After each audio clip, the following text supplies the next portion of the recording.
ఉపాధ్యాయ మిత్రులు నమస్కారం. ఇప్పుడు ఒక యాక్టివిటీ చూడండి. మనం లైవ్లో టేబుల్స్ ఎలా నేర్పించవచ్చు అనేటువంటిది ఇక్కడ నేను తీసుకున్న ఎగ్జాంపుల్. మరి మూతలన్నీ కలెక్ట్ చేసి ముందుగానే మన స్కూల్లో పెట్టుకోవడం జరిగింది. ఇప్పుడు ఇది 3 టేబుల్ నేర్పిస్తున్నాను. ఇదంతా బాబు 3 1 జార్ ఒక సెట్ ఉంది కదా, అక్కడ 3 1 జార్ 3 అయింది. ఇక్కడ ఎన్ని 3లు ఉన్నాయి? ఇక్కడ ఒక 3 ఉంది, ఇక్కడ ఒక 3 ఉంది. అప్పుడు ఎంత అయింది? 2 3లు 2 3లు. ఇదొక 2, ఇదొక 3, ఇదొక 3. 2 3 జార్ ఎన్ని అయినా మొత్తం కౌంట్ చేయి. 6 వచ్చినాయి. 2 3 జార్ 6.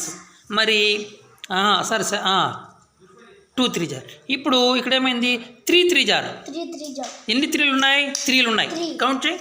1 2 3 4 5 6 7 8 9. 3 3 జార్ 9. ఈ విధంగా మనం కౌంట్ చేసుకుంటూ 3 3 4 జార్, 3 5 జార్, 3 6 జార్. ఈ విధంగా టేబుల్స్ వచ్చినప్పుడు కౌంటింగ్ చేయడం అనేది ఈజీగా ఉంటుంది. మరి ఇలాంటి మూతలు మనం సులభంగా దొరుకుతాయి కాబట్టి మీరు కూడా మీ స్కూల్స్లో ఇలాంటివి చేసుకుంటే బాగుంటుందని భావిస్తున్నాను.